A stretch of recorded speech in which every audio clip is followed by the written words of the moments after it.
Hello, economics students. Mr. Clarke with another edition of Economics Remote Style.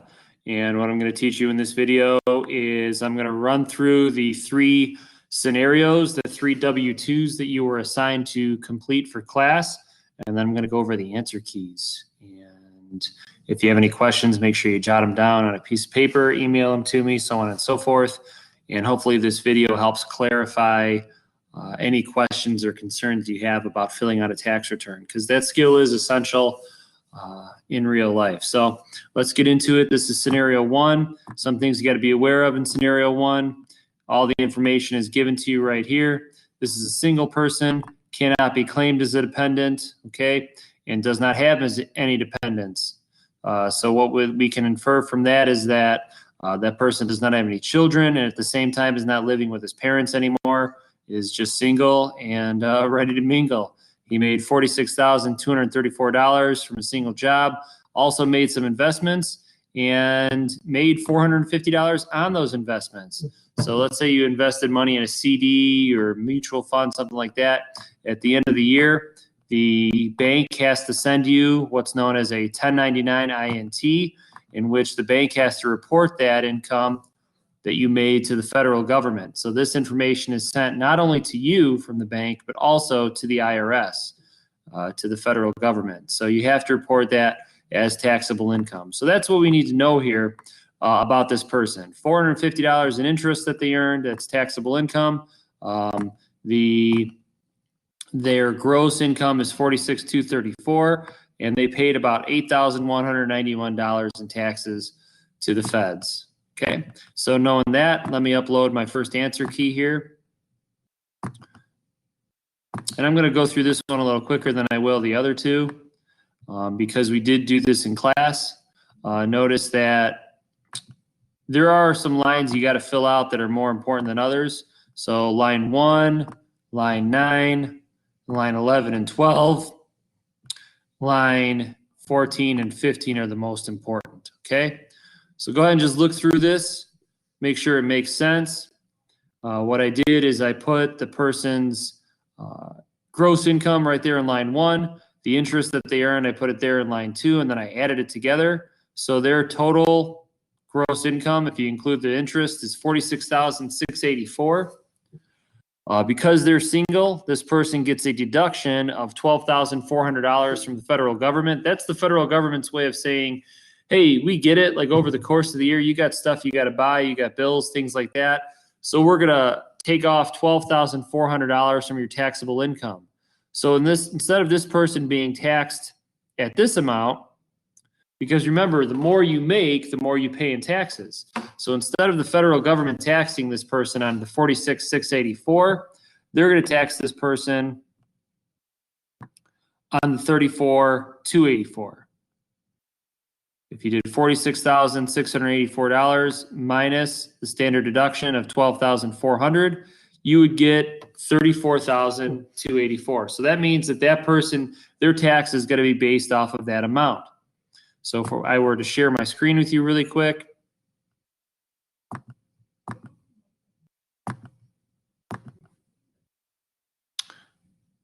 I'm going to scroll down to page 65 is where the tax tables start. On page 65. And so this person, their taxable income is $34,284. So I would find $34,250, and it's between $34,250 and $34,300. So this person should owe the federal government, or should have paid the federal government $3,916. $3,916.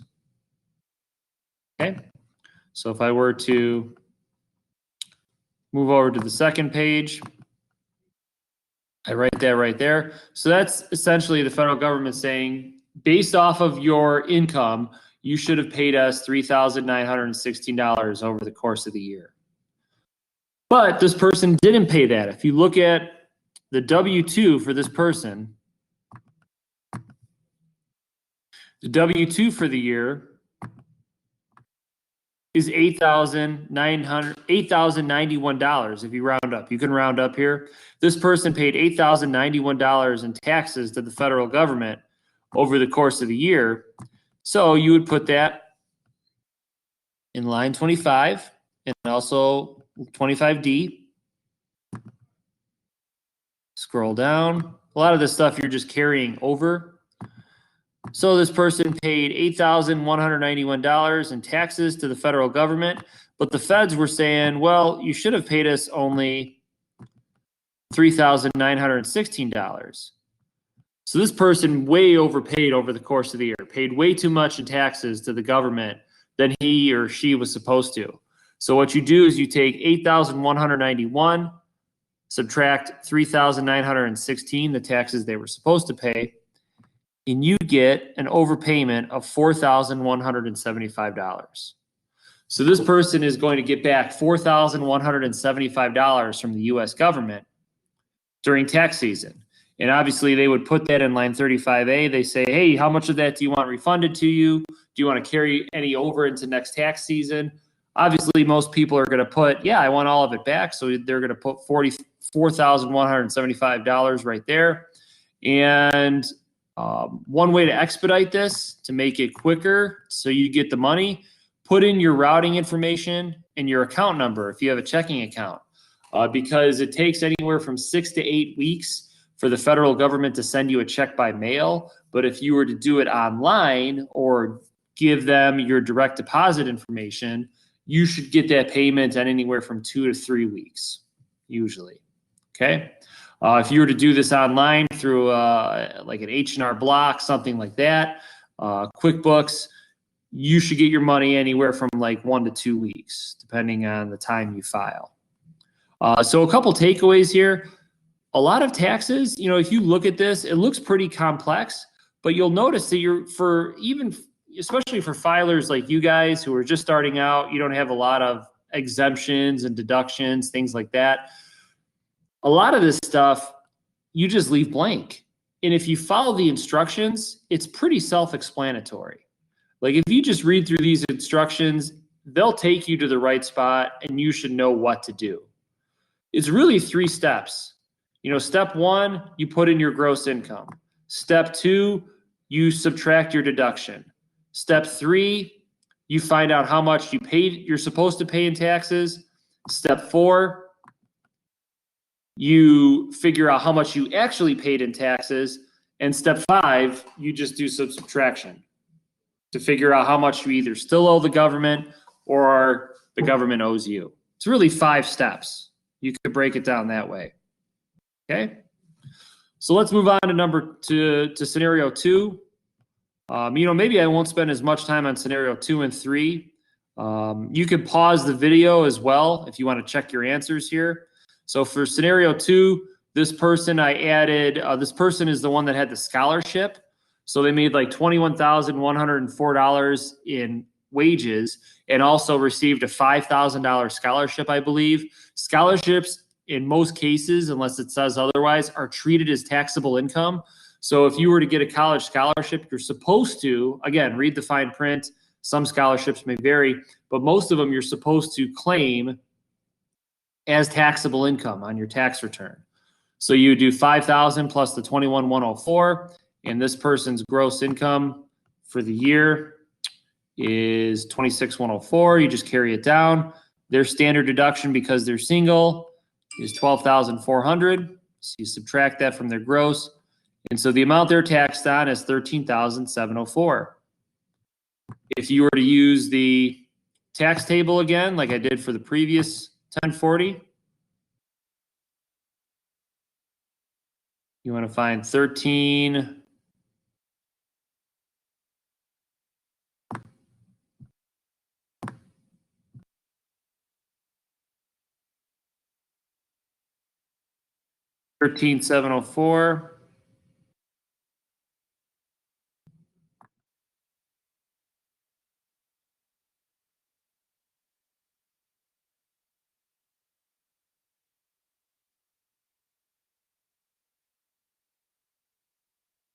All right, here we go. 13,704. We just got to look for it. Okay, there's 13,700.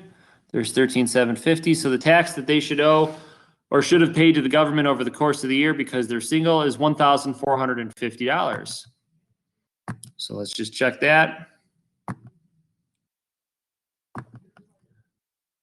There it is right there. They should have paid the feds $1,450 in taxes. Instead, they paid way more than that. They paid $3,693. So you're going to have an overpayment. You know, that's the kicker right there. You're comparing really line 25 with line 16. If 25 is greater than 16, you know you're going to get money back. If 25 is less than line 16, you're going to owe the Fed some money. Okay? So then you just do some subtraction. You'd subtract line 25 from line 16. And this person at the tax season should get back from the Feds $2,243. Okay? That's their refund. Scenario three is a married couple, so they're a little bit different. Notice that I checked the married filing jointly, and I had to add up their two W-2s because when you file jointly, you fill out one return. So you add, over here on the right, I did that, their two incomes. So their income is $94,400. I just carried that down. Their standard deduction is higher because they're married, so it's two people. So they get, instead of $12,400, multiply that by 2. Their standard deduction is $24,800, which means that their gross their taxable income, not their gross, but their taxable income, instead of being taxed on the $94,000, they're being taxed on $69,600. Okay, so you would find that in the tax table. I'm not going to do that for the sake of time.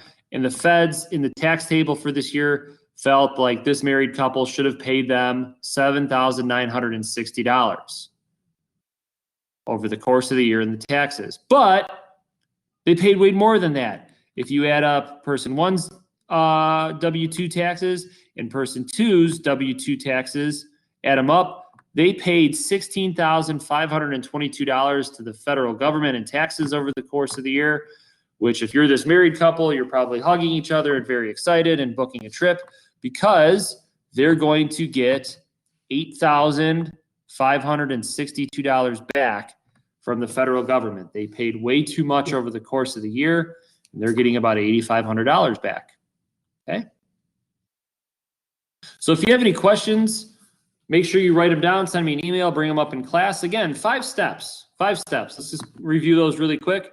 Step 1, find your gross income. That's using the W-2. Step 2, carry it down and find your standard deduction. Okay? Step 3, find your taxable income. That's line 15 right there. Step 4, find the tax you were supposed to have paid the feds over the course of the year. And step 5, find the tax you actually paid and compare the two. Compare the tax you actually paid with the tax you were supposed to pay, and then you'll find out if you have an overpayment or an underpayment. Okay? So I hope this helps, guys, and I will talk to you soon. Until next time, see ya.